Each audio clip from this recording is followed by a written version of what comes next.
ce que je veux dire. Je suis d'accord. Donc, d'accord. voilà. Je sais pas que je veux faire mon autruche, donc je veux pas Non. regarder. Non, c'est Non. pas ça. C'est. Mais Voilà. pour parler UFC vite fait là, t'as regardé Anderson Silva contre Thiago là? Ouais. Donc, et après, ils ont été vus, ils ont été testés comme dopés. Et Anderson Silva était dopé. Joe Rogan, il disait qu'il il le pardonnait, on va dire. Ouais. Je vais te dire pourquoi. Et je vais te dire pourquoi. Je l'ai vu ce truc-là. Vas-y, finis, je vais te dire pourquoi. Ouais, il disait qu'il le pardonnait parce que, vu ce qu'il faisait avant, tu vois, tu peux pas juger un mec qui a 39 balais. Bon, là, je pense que c'était son dernier. Déjà, il est vieux, il est très vieux. Il est vieux, mais il a fait des trucs de ouf. Il s'est battu contre des enculés. Ce gars-là, il a mis un KO en marchant vers l'arrière d'un coup de poing. Peut-être si tu connais pas les sports de combat, ça te paraît ridicule, Si, mais essaie de marcher vers l'arrière et de donner un coup de poing, de faire un KO à quelqu'un. C'est super compliqué. Ce gars-là, il a mis KO quelqu'un d'une front kick. Ouais, j'ai vu, la photo est. C'est n'importe quoi, non mais c'est n'importe quoi, tu vois, ces genres de trucs, tu dis, mais ça peut jamais arriver. Ce gars-là, il le fait. Front kick ce gars-là, il le fait. Ce gars... Enfin bref, pour moi, c'est un génie. Tu aimes ou tu n'aimes pas son style qui était très prétentieux. Voilà, c'est ça que je déteste ça chez les. Mais ça fait partie du show. Voilà. C'est un sport américain, l'UFC, donc tu dois faire du show. T'es prétentieux et ça marche pas. Ouais. Toi, c'est comme Cristiano Ronaldo. Je supporte pas ce gars-là. Ouais. Parce qu'il est d'une prétention énorme. Immonde. Ouais, mais bon, le gars, il met 10 000 buts. Qu'est-ce que tu veux lui dire? Ouais, et même mais c'est dur de ne pas l'aimer parce que tu regardes des vidéos sur YouTube, le mec, il aide des enfants avec 3 pattes. Ouais. Tu vois, donc des chiens de bile. Enfin, tu vois, tu compares Cristiano Ronaldo et Messi. Messi, c'est le gars très discret, très cool. Enfin, tu vois, je défends pas Messi. Hein. C'est juste une coopération. Messi, il est trisomique. Ah, ça m'étonnerait pas. T'as vu la gueule qu'il a. Et ça m'étonne, il est footballeur aussi. Hein. Et Cristiano Ronaldo, c'est le gars, c'est l'opposé de Messi, tu vois. C'est super arrogant, très prétentieux. Ouais. Mais bon, le gars, c'est le meilleur dans ce qu'il fait, tu peux rien lui dire, quoi. Si toi, t'étais meilleur dans ton domaine, comme traducteur, est-ce que tu serais prétentieux ou pas? Oui. Enfin, putain, mon traducteur, c'est Je suis déjà un peu, sans être le meilleur. Donc, un petit peu. Mais pour moi, être prétentieux, c'est pas forcément quelque chose de négatif, il faut savoir. Pour moi, il faut avoir confiance en soi-même. Il faut être sûr de soi-même. Voilà, c'est pour ça que je te dis. Il faut être sûr de soi-même. Il faut avoir confiance en soi. Si c'est pas toi qui t'aimes toi-même, qui c'est qui va t'aimer? Tu vois ce que je veux dire? Ça te permet d'avancer. Tu te dis oui, c'est moi le meilleur. D'une manière positive. Ça te permet de te lever tous les matins et de dire allez, je vais tous le défoncer. Tu vois? Devoir le dire à tout le monde. Ça, c'est autre chose, évidemment. Je trouve que c'est une insécurité, genre quand t'as grandi, genre. Tu te sens pas bien, je sais pas. Et donc t'as besoin de ça, t'as besoin que les autres ils savent que t'es bon, meilleur, ouais, peut-être le fait de le répéter constamment, peut-être, mais le fait de te savoir supérieur, c'est pas forcément négatif. Je pense que t'es le meilleur. C'est comme Conor McGregor dans l'UFC, l'Irlandais, donc il est très prétentieux. Enfin, tout ce qu'il dit de toute façon, c'est moi je suis le meilleur et je vais défoncer tout le monde. L'UFC, c'est un sport américain. Au final, il défonce tout le monde. Donc, qu'est-ce que tu veux lui dire? Ah, t'es prétentieux. Le jour où il se prendra une claque, tout le monde lui dira un bouffon. C'est pour ça que le prochain baston en juin, là, contre le mec qui a déjà la belt, là, ça va être intéressant. C'est comme, rappelle-toi, la WWF quand tu étais jeune. Tout le temps, j'étais les gars, ouais, je vais te casser. C'est du spectacle, évidemment, mais j'étais tous là, ouais, je vais te casser la gueule. C'est du catch, non? C'est du spectacle, mec, c'est américain. Enfin, permets-moi, avant de redévier, faire une toute petite parenthèse sur ce qu'on disait avant d'Anderson Silva qui avait pris des stéroïdes, je crois, si je me trompe pas, un truc comme ça. Lui a défendu son cas en disant. C'est parce que je me suis pété la jambe. Non, parce que je me suis pété la jambe. Évidemment. Et il fallait que ma jambe soit meilleure pour ce fight. Évidemment. Et l'autre, il a aussi été testé positif après le match. La marijuana, je crois que c'était pour la 2. Ouais. Alors que ça, je comprends pas pourquoi on te pénalise, alors qu'au contraire, ça ne fait que te défavoriser. Oui, et puis parce que le mec, il venait de perdre, il est sorti de chez lui, il a roulé un putain de noix. J'ai dit, bon, allez, j'ai perdu, mec. Je mets un putain de noix, je vais me poser. Attends, non, mais que ça soit une drogue. J'aurais été le premier. Mais que ça soit une drogue qui te décuple la performance comme les stéroïdes, d'accord, ça c'est à bannir. Ouais. Mais la bœuf, ça te rend pas plus fort, au contraire, ça te coupe la respiration, t'es moins bon, enfin tu perds la concentration. Tu peux rentrer bourré dans un ring. Hein. Personne ne te dira quoi. C'est ce qui est ridicule. C'est incroyable. Donc je vais revenir tout simplement. Je vais revenir tout simplement. Non, je vais pas te répondre parce que ça va, mais lancer une petite comme ça, un truc. On n'est pas dupe. Le sport professionnel, ils boivent pas que du Gatorade, les gars. Tu vois ce que je veux dire? Pas que de l'eau. Mais tu vois, regarde le football américain. Regarde les masques que c'est, les gars. Regarde la vitesse à laquelle ils courent. Tu sais, quand tu fais 120 kilos de muscle, mec, tu cours pas très vite. Non.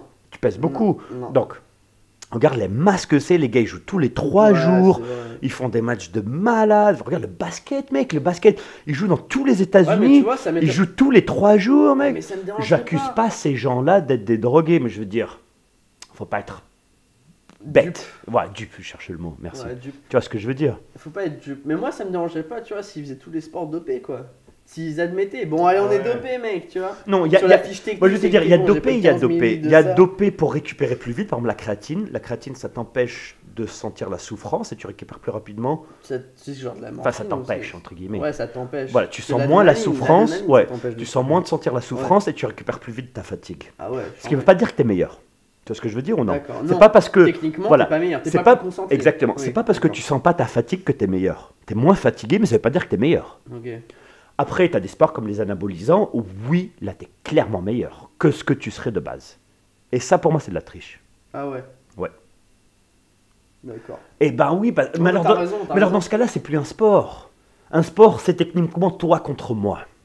Qui est le plus fort, d'une manière noble. Ouais. Si dès qu'on commence à prendre des produits chimiques pour être plus fort que ce qu'on est, ça a plus de sens. Voilà, ça a plus de sens. Oui. Oui, parce que c'est l'UFC, c'est. Alors on appelle plus ça un sport, on appelle ça un spectacle, on appelle ça de l'entertainment. Je suis pas contre, hein, mais on appelle pas ça un sport, on appelle ça de l'entertainment, on appelle ça. On est là pour faire le show. Voilà, tu sais, c'est comme le catch, le pressing catch. C'est pas considéré un sport. Ah ouais? C'est un spectacle. Moi, ça ne devrait. Moi, dans mon point de vue, pardon, ça devrait être considéré comme. C'est pas considéré comme un sport. C'est pas considéré comme un sport. Parce que c'est sympa à regarder. Tu sais que ces gars-là. Les grands speeches, là. Ah bah oui.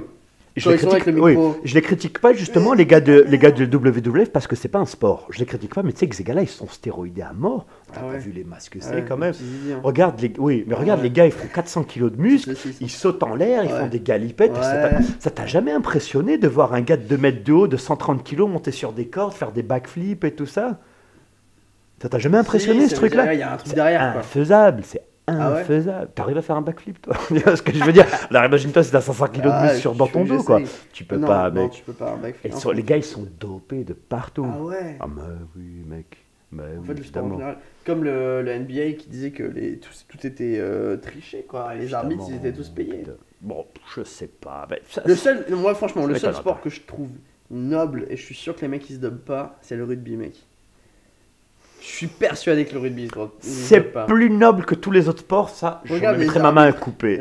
Il y avait une vidéo, tu sais, déjà au rugby, mec, pas comme au foot.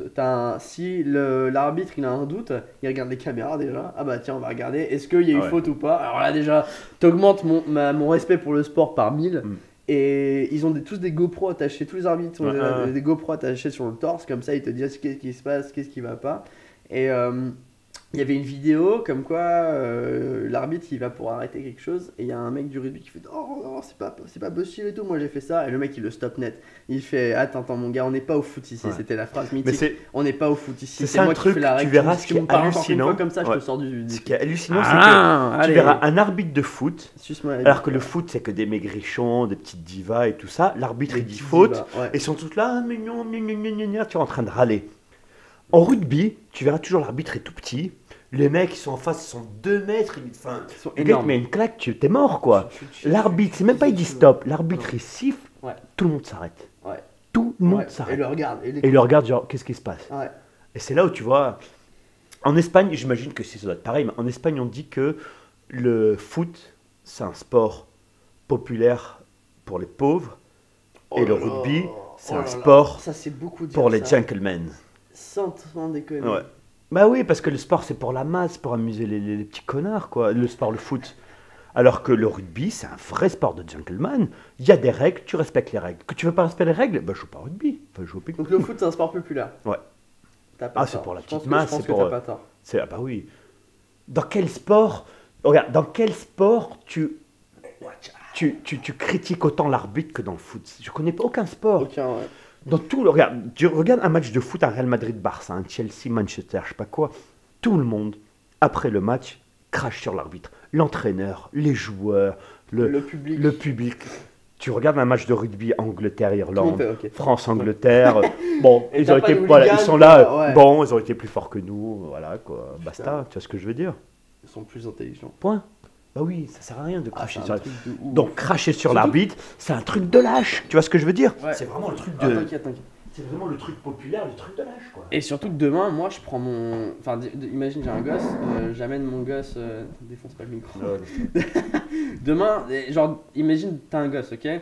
Il y a un match Paris-Marseille et t'as un match France-Angleterre. Ah non, moi je le fais jouer au ping-pong. Mon gosse, il va pas avoir des Paris-Marseille. Moi j'amènerais mon gosse voir France-Angleterre. Ou alors pour le dégoûter de la vie, de regarde le foot, c'est quoi? Regarde, c'est quoi? Grave, regarde le mec à droite, il se prend un tournevis dans l'œil, quoi.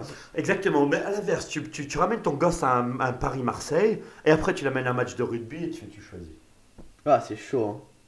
Mais un match de rugby, il sera bien. Il y aura des chants, il y aura une hola. Non, mais tu manges mais un match de rugby, ça peut être violent entre guillemets, mais dans le sens non, mais dans le sens positif, pas violent, mais dans le sens animé, un petit épaule contre épaule, tu vois, voilà, comme un petit pogo, quoi. Tu vois, comme un petit pogo. Et c'est ce que je veux te dire, c'est du violent entre guillemets sain. Mais ils te ramasseront. Ouais. Le football, c'est le pogo de death metal où personne te ramasse. Le foot, c'est les gars, t'es par terre. Ah, on te voit par terre, et ben il va te jeter dans la gueule juste parce que t'es par terre. Tu vois, juste parce que t'as le maillot. Truc de lâche. Quoi. Ah, c'est un truc de ouf. Les mecs, les caissiers, ils ont économisé 6 mois là pour aller voir un match Paris-Marseille. C'est clair. On se fait des ennemis sur le podcast, on est bon. Moi, je m'en fous de parler de ça. Tu sais, j'ai pas du tout envie que les footeux ils écoutent ça. Non, c'est pas grave, c'est pas grave. Mais à chacun son truc. Hein. Mon ancien coloc, il était religieux du foot dans les petits clubs, il adorait ça. Et c'était un mec bien. Hein. Mais je veux dire, j'ai rien contre les footeux. Si t'es un footeux et que t'es vraiment amoureux du sport et que tu vois ça comme tel, mais il n'y a aucun problème. Ouais. Si tu deviens un footeux en Espagne, c'est footeux connard. Voilà, en Espagne, c'est dégueulasse. D'où tu viens en Espagne? La question, c'est Madrid ou Barça. Oui, mais je viens de Malaga. Non, Madrid ou Barça. Ah ouais. T'es obligé de positionner. Ah ouais. Mais tu viens du trou du cul du monde. Ah non, Madrid ou Barça. Bon, Barça. Pourquoi? Tu es du Barça? Non, je sais que je suis pas du Madrid. Alors forcément, je suis du Barça. Tu vois ce que je veux dire? Oui, mais t'es catalan? Non, je suis pas catalan. Je viens du sud de l'Espagne. Mais tu me dis Madrid ou Barça. Tu vois ce que je veux dire? Donc je suis pas de Madrid. Donc par élimination, je suis du Barça. En Espagne, le foot, c'est honteux. En Espagne, les gars, il y a un gouvernement, mais dans 30 ans, on étudiera ça, on se foutra de notre gueule. Mais comment les gens, ils ont voté des gars comme ça, quoi? Bah attends, comment les gens ils ont voté Hollande, j'ai envie de te dire. Alors, s'il te plaît, que Hollande vienne en Espagne, parce que ce qu'on a en Espagne, mon gars... Ah ouais, mais nous, on t'envoie un monsieur patate. Mafia totale, quoi. Bref, en Espagne, le gouvernement, il voit une loi qu'on te dit, je vais te mettre une bite dans le cul toutes les 5 heures, ferme ta gueule, les gens, ils en ont rien à foutre. Le Madrid y perd. T'as des mecs avec des drapeaux avec des bites dans le cul. Ouais, vive les bites, voilà. Le Madrid y perd et c'est journée nationale. Ah ouais? Et t'es là, mais putain, mais les gars, vous avez rien compris à la vie, quoi. Ah, c'est chaud. Hein. Ah ouais. Ouais, pour ça que je pourrais pas vivre en Espagne. J'ai failli vivre en Barcelone. Non, mais à part ça, c'est des détails. Il n'y a pas tout le monde qui est comme ça non plus. Hein. La vie est belle en Espagne, franchement.